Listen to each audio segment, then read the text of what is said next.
हाय guys, अनिसन readers viewpoint का ये पूरा एक कंपाइलेशन एपिसोड है। इसमें आपको एक साथ 3 एपिसोड यहाँ पे देखने को मिलेगा। और हाँ, ये पहले वाले एपिसोड्स ही हैं। बस मैं इस चैनल पे सारे के सारे एपिसोड्स ट्रांसफ़र कर रहा हूँ और इसके बाद इसी चैनल पे कंटिन्यू होगा। उस चैनल पे सारे जो एनिमेज़ आएंगे नए-नए, उन सारे एनिमेज़ का एक्सप्लेनेशन होगा। सो सब्सक्राइब कर लो इस चैनल को ऐसे ही ओमनिस रीडर्स व्यू पॉइंट देखने के लिए। ये एक सीरियल इज़ नोबल था जो कि कोई नहीं पढ़ता। हाँ, पढ़ेगा भी कौन, जिसके ये एपिसोड्स हैं। मैं ही हूँ वो अकेला रीडर जो कि 10 सालों से इसे पढ़ रहा है और इसे ख़त्म करने वाला है। पर तब मुझे बिल्कुल आइडिया नहीं था। जो स्टोरी मैं 10 सालों से पढ़ रहा था वो सच बन जाएगा। मैं पूरी दुनिया में वो बन जाऊंगा। तू कौन हो? तुम सिर्फ अकेला बंदा होगा जिसको कि पता होगा दुनिया के अंत कैसे होने वाला है। ओमनिस रीडर्स व्यू पॉइंट मैं ये पढ़ रहा हूँ, मुझे ये बहुत अच्छा लग रहा है, इसीलिए मैं सोच रहा हूँ कि हफ्ते में इसको भी मैं कवर कर लूँ। सच में स्टोरी बहुत ही इंटरेस्टिंग है और बिल्कुल सोलो लेवलिंग जैसा, या फिर कह सकते हैं उससे भी अच्छा है। देख के शुरू में हम मेन कैरेक्टर को देखते हैं, वो किसी स्टोरी को पहन रहा था जिसका नाम था 3 वेज टू सर्वाइव्ड अपोकेलिप्स। उसका लास्ट एपिसोड अब उसके हाथ में, यानी लास्ट एपिसोड वो अब पढ़ रहा है। ये देख के वो बहुत लास्ट एपिसोड तक पहुंच गया।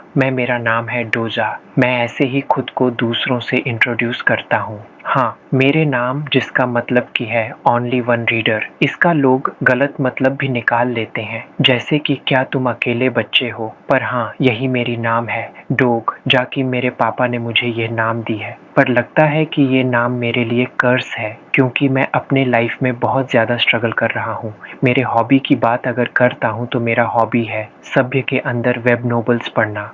पर आज की डेट कुछ अलग है, तभी आवाज़ आता है। ओ, अगर ऐसे ही करते रहोगे तो शायद तुम अपने फ़ोन के अंदर ही खींचे चले जाओगे। वो ऊपर देखता है कि एक लड़की जो कि बहुत सुंदर थी, उसका नाम था संगयू। उसके ही डिपार्टमेंट के एचआर टीम से वो दोनों बात करना स्टार्ट करते हैं। वो कहती है, क्या तुम घर जा रहे हो? वो कहता है, हाँ, मैं तो जा रहा हूँ। संग उसके साइड में बैठती है और ये देख के डॉग जा बहुत ज़्यादा शर्माने लगता है, क्योंकि वो काइंड ऑफ उसकी क्रश थी। सिर्फ उसकी ही नहीं, उसके वर्क प्लेस में सभी की क्रश है। बहू से कहता है, तुम आज सबवे में क्यों? वो कहती है, एक्चुअली मेरा साइकिल ना चोरी हो गया है, इसीलिए मुझे यहाँ से सबवे से जाना पड़ रहा है। वह उसे देखते हुए स्माइल करने लगता है और सोचने लगता है, उसे देख के तो बहुत अच्छा लग रहा है, सच में वो बहुत अच्छी भी है। पर ये बात नहीं जो कि आज के दिन को डिफरेंट बनाता है, खास बनाता है, वो ये सब सोच ही रहा था। तभी सास स्पेनिश में कुछ कहती है पर उसे समझ में नहीं आता। वो कहती है, please lend me some money. यही होता है। ये सुनकर वो चौंकता है और सोचने लगता है, वाह, वो डिफरेंस लैंग्वेज भी सीख रही है, बहुत अच्छे। पर तभी साहा उसके मोबाइल में देखती है और कहती है, तुम क्या पढ़ रहे हो डॉग? जा। पर डॉग जा अपनी मोबाइल हटा लेता है और सोचने लगता है, मैं उसे नहीं दिखा सकता कि मैं उसके जैसे कोई अच्छी स्टडीज नहीं कर रहा हूँ, बस एक वेब नोवेल पढ़ रहा हूँ जो कि कोई नहीं पढ़ता। हाँ, आप लोग सही सोच रहे हो, यही मेरा हॉबी है, सभ्य में जाते जाते रीडिंग करना, वो भी वेब नोवेल पर। मेरे इस हॉबी के लिए मैं खुद पर प्राउड बिल्कुल नहीं करता, पर मैं इस दिन को खास इसीलिए बोल रहा हूँ क्योंकि आज ऐसा, जिसका कि full form 3 ways to survive the apocalypse, उसको पढ़ते हुए मुझे 10 साल हो चुके हैं और वो जल्दी ही, मतलब आज ही खत्म होने वाला है। शायद लोग ये जानने के बाद मुझे पागल कहेंगे, पर ये मेरे लिए वेरी स्पेशल था, क्योंकि मैं जब ए ग्रेड्स में था तब से मैं ये पढ़ रहा हूँ। जब मुझे बुली किया जाता था, जब मैं पहली बार अपने एग्ज़ाम में फ़ेल हो गया और एक बहुत ही घटिया सा कॉलेज में मुझे भर्ती होना पड़ा। उसके बाद जब मैं आर्मी में था, बाकी हालत बहुत ज़्यादा ख़राब था। यहाँ तक कि अब जब मैं जॉब करता हूँ, अब भी मैं इसे पढ़ता हूँ। इसके करीब करीब 3149 एपिसोड्स है जो कि कोई नहीं देखता। पहले चैप्टर में 1200 व्यूज़ थे, पर उसके बाद धीरे धीरे इसका व्यूज़ कम होते गया। सिर्फ मैं ही हूँ जो ये स्टोरी आज तक पढ़ रहा है, ख़त्म होने तक पढ़ रहा हूँ। मैं ऑथर को डोनेशन देना चाहता हूँ, उसके बाद डोनेशन तो नहीं दे सकता। मैं हर वक्त कमेंट ज़रूर करता हूँ। संघ कहती है, डॉग जावत अभी घूमते हुए कहता है, ओ, मुझे लगता है कि ऑलरेडी 1 साल हो चुके हैं, हम लोग उसी कंपनी में काम कर रहे हैं। 1 साल कब ख़त्म हो गया पता ही नहीं चला, पर जल्दी ही हमारे कॉन्ट्रैक्ट्स खत्म होने वाले हैं। ये बोलने के बाद वो चुप हो जाता है, क्योंकि तभी वह सोचने लगता है, अरे मैं तो भूल ही गया था, साहा को प्रमोशन मिल चुका है, अब वो बाहा के फुल टाइम एम्प्लॉय है। और तभी वो उससे इसके लिए माफ़ी मांगता है और कहता है, मैं भूल गया था, आई एम सॉरी। उसके तरफ देखता है और सोचने लगता है, मैं एडमिट नहीं करना चाहता, पर संघ वो सच में बहुत कूल है। अगर कोई वेब नोवेल की कैरेक्टर होती तो शायद वो हीरोइन होती। संघ तभी कहती है, अगर तुम चाहते हो तो मैं जिस आपका यूज़ करती हूँ सीखने के लिए, मैं वो तुम्हें दे सकता हूँ। पर वो मना कर देता है और सोचने लगता है, काश मेरा जनरा किसी अलग होता है, जैसे कि फैंटेसी या फिर कुछ और। तभी सामने देखता है, एक बच्चे के पास कुछ इंसेक्ट्स है। अगर मेरा जनरा कुछ अलग होता, क्या मैं मेन प्रोटैगोनिस्ट हो सकता था? नहीं, मैं कभी नहीं हो सकता। शायद मैं छोटा सा रीडर ही हूँ। संघ उसकी तरफ देखने लगती है। तभी वो कहता है, मेरा अपना खुद का जीवन है, मुझे अपना जीवन जीना ही होगा। ये सुनकर साहा चौंक है और कहती है, तुम सच में बहुत अच्छी बातें करते हो डॉग। जा, मुझे भी तुम्हारे जैसे ही सोचना होगा। मैं भी अपने लाइफ को आपसे अच्छे से जीऊंगी। तभी डॉग जाके फ़ोन में एक मैसेज आता है। वो उसे खोल के देखता है। ये उसी वेब नोवेल का ऑथर का मैसेज था, जिसमें लिखा हुआ था, थैंक यू। वो पहले तो चौंक है, पर तभी कहता है, क्या आप ही हैं? ऑथर ईसा का, यानी TWSA का। वो कहता है, थैंक यू, मैं तुम्हारी वजह से अपनी स्टोरी को ख़त्म कर पाया, और जिसकी वजह से एक कंटेस्ट में जीत भी गया हूँ। डॉग जा पूछता भी है, कैसा कंटेस्ट? पर वह बताना नहीं चाहता था। पर वह यह भी कहता है, तुमने मेरा स्टोरी ख़त्म किया है, इसके वजह से मैं तुम्हें एक गिफ्ट देना चाहता हूँ। तुम मुझे अपना ईमेल एड्रेस दो, मैं तुम्हें तुम्हारा गिफ्ट दे देता हूँ। यह सुन के डॉग जा उसे ईमेल तो देता है, और कुछ ही देर बाद उसके पास मैसेज भी आता है, जिसमें उसी ऑथर की तरफ से उसके लिए एक थैंक यू लेटर था, जिसमें लिखा हुआ था, आज 7 बजे से ईसा एक पेड कंटेंट बन जाएगा, ये तुम्हारी मदद कर देगा। वो सोचता है, अरे क्या ये है प्रेजेंट, अभी 655 बजे है, मतलब अब सिर्फ 5 मिनट बचे हैं। चलो उससे पहले मैं मेरे फेवरेट्स पे चला जाता हूँ। पर जब वो जाके उस नोबल को खोलता है, देखता है वहाँ पे और कोई नोबल नहीं था वहाँ से, उस नोबल को हटा दिया गया था। और तभी कुछ होता है, सबे में पूरी तरह से अंधेरा हो जाता है। सभी आसपास देखने लगते हैं। सबे बहुत ही जोर से ब्रेक करता है। सब लोग आसपास चिल्लाने लगते हैं और सोचने लगते हैं, क्या हुआ, क्या ये कोई टेरर स्टक है। सभी चीखने लगते हैं। तभी हमें किसी के हंसी की आवाज़ सुनाई देता है। डॉग साहा को कहता है, संगा क्या तुम ठीक हो ना? वह अपने मोबाइल को देख रहा था। और तभी 7 बजता है। तभी अनाउंसमेंट होने लगता है, ladies and gentleman your attention, please evacuate कर लीजिए। साहा कहती है, डॉग जा, क्या हो रहा है? और तभी वहाँ पे हम देखते हैं, सभ्य के अंदर एक रेड पोर्टल खुलने लगता है। सभी उस पोर्टल की तरफ देखने लगता है।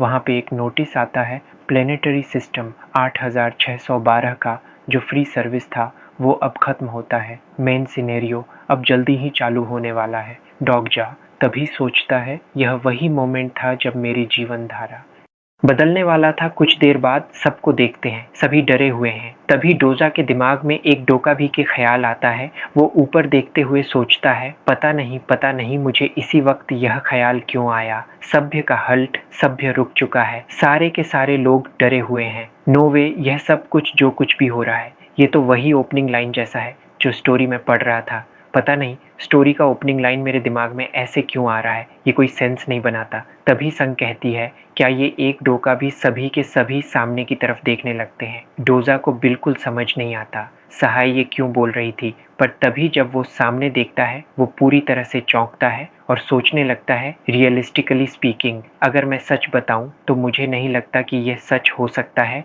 पर मेरे सामने जो हो रहा है, उसके सामने हम गेट के पास एक रेड पोर्टल को खुलते हुए देखते हैं, जो देख के वहाँ पे जितने सारे लोग थे सभी के सभी आपस में बातें करने लगते हैं। सभी डर रहे हैं, पर सिर्फ डॉग जा वो सोच रहा है, नहीं ऐसा नहीं हो सकता। तभी डॉग जा के बारे में थोड़ा सा इन्फॉर्मेशन दिया जाता है। 2 छोटे छोटे हर्न्स, एक अजीब से क्रीचर जो कि हवा में उड़ता है, उसे ना फेरी कहा जा सकता है, ना उसे एंजल कहा जा सकता है, और ना उसे डेविल कहा जा सकता है। उसका साइज बहुत ज्यादा छोटा है, तो इसीलिए हम इसे डोका भी कहते हैं। तभी मिड एयर में उड़ते हुए डोका भी यानी लिटिल मॉन्स्टर को देखते हैं, जो कि सबको देख के हंसने लगता है। पर डोजा को कुछ भी समझ में नहीं आ रहा था। वो एक वेब नोवेल पढ़ रहा था जिसका कैरेक्टर यहाँ पे उसके सामने है। सारे लोग उसे देख के बहुत ज़्यादा डरे हुए हैं। उसके दिमाग में बस यही आ रहा है, एट दैट मोमेंट फिक्शन और रियलिटी दोनों आपस में ओवरलैप कर चुकी थी। तभी वो डोका भी कुछ कहने की कोशिश करता है, पर उसकी लैंग्वेज कुछ अजीब सा होता है जो कि वहाँ पर किसी को भी समझ में नहीं आ रहा था। पर डॉज सोचता है किसी को नहीं पता है, किसी को नहीं पता है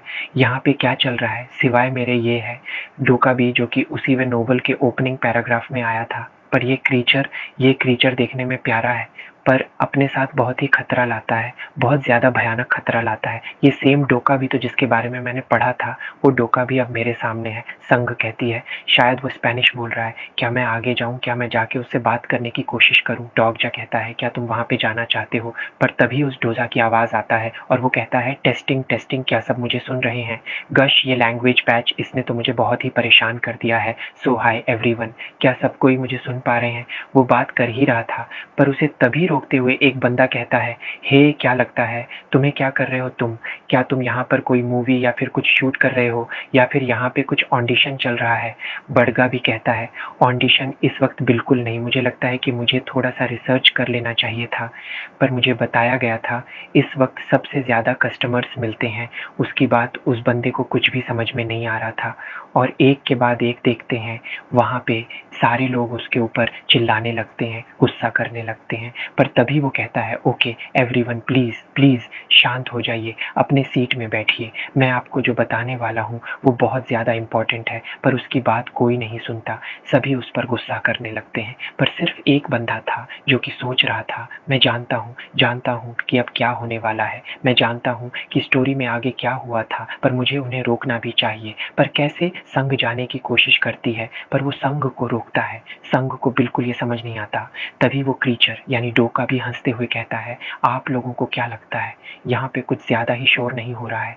मैंने बताया था ना कि चुप रहने के लिए। और तभी देखते उसकी आंख लाल हो जाता है, वो बहुत ज़्यादा खतरनाक रूप ले लेता है। वही बंदा जो कि पहली बार उससे बात करने आया था, उसकी सर पूरी तरह से ब्लास्ट हो जाता है और वहीं पे वो मर जाता है।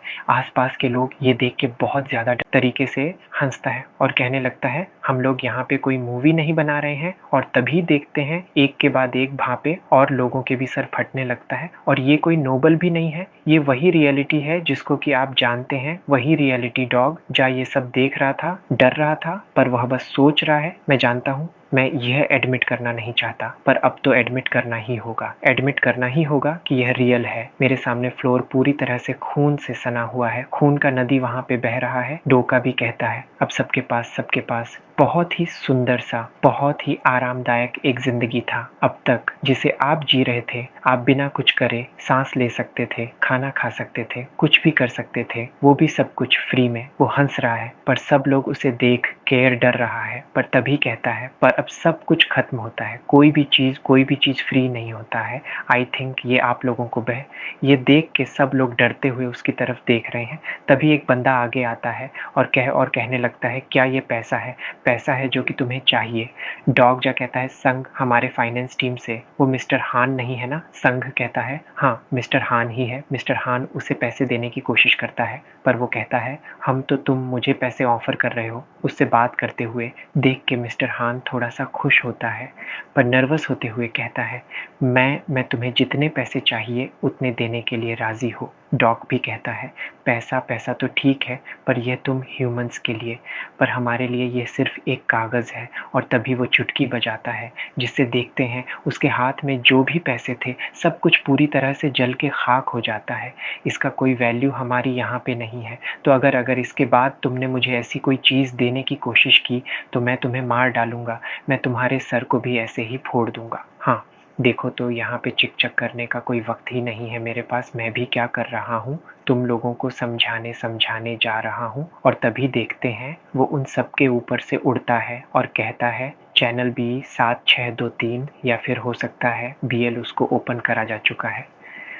द कॉन्स्टलेशंस, अब उनका एंट्रेंस हो रहा है, अब वो आ रहे हैं, वो सबके ऊपर से उड़ता है। सभी उसे देखते हुए डरने लगते हैं और तभी देखते हैं सारे के सारे लोगों के सामने कुछ मॉनिटर जैसा आ जाता है। किसी को ये समझ में नहीं आ रहा था कि ये क्या है और उनमें से एक बंदे को हम स्माइल करते हुए देखते हैं। डॉग जा भी अपने सामने उसी स्क्रीन को देख के बहुत ज़्यादा हैरान होता है। उसके सामने लिखा हुआ था डेड मैन सिनेरियो। अब आ चुका है किल वन और मोर लिविंग ऑर्गेनिस्ट एम, मतलब एक या फिर उससे ज़्यादा लिविंग ऑर्गेनिस्ट एम को मारो। इसका डिफ़िकल्टी लेवल है एफ। 30 मिनट के अंदर तुम्हें मारना होगा, जिसका रिवॉर्ड 300 कॉइन्स होंगे। और तभी वह सबको कहता है वेल गुड लक सबको, आई एक्सपेक्ट कि मुझे यहाँ पे एक इंटरेस्टिंग स्टोरी देखने को मिलेगा। और तभी वो वहाँ से ये कहते हुए गायब हो जाता है। उसके के जाने के कुछ देर बाद हम इस बोगी की हालत हम देखते हैं, बहुत ज़्यादा ख़राब है। सभी के सभी बहुत ज़्यादा डरे हुए हैं। फ्लोर पे खून गिरा हुआ है। तभी संघ को देखते हैं। वो पुलिस को कॉल कर रही थी, पर वो फ़ोन नहीं उठा रहे थे। वो बहुत ज़्यादा डर रही थी, कांप रही थी। पर तभी डॉग जा उसे शांत कराते हुए कहता है शांत हो जाओ, इसे बस एक गेम की तरह समझो। तुम्हें पता है ना, गेम के जैसे रूल्स होते हैं, इसमें भी वैसे ही रूल्स होंगे। हम बस अब एक गेम का हिस्सा है जिसके अंदर तुम्हें रूल्स मानने होंगे। जब संघ थोड़ी सी शांत होती है, वो सामने देखने लगता है और यहाँ के सिचुएशन को देखता है। एनालाइज करने के बाद अब पूरी तरह से वो कंफर्म हो चुका है कि ये उसके सामने सामने हो रहा है। और वो कहने लगता है मुझे अभी भी बिल्कुल विश्वास नहीं हो रहा है जो हो रहा है, पर मैं अब और ज़्यादा डिनायल है। अब मेरे पास एडमिट करने के अलावा और कोई रास्ता है ही नहीं। मुझे पता नहीं क्यों, पर ये तो क्लियर है कि जो वेब नोबल यानी टोसा, जिसको मैं 10 साल से पढ़ रहा था, वो अब रियलिटी बन चुका है, जो कि मेरे सामने है। सोचो डॉग जा, क्या करना चाहिए, क्या करना चाहिए यहाँ पे बचने के लिए। तभी एक बंदा कहता है ओके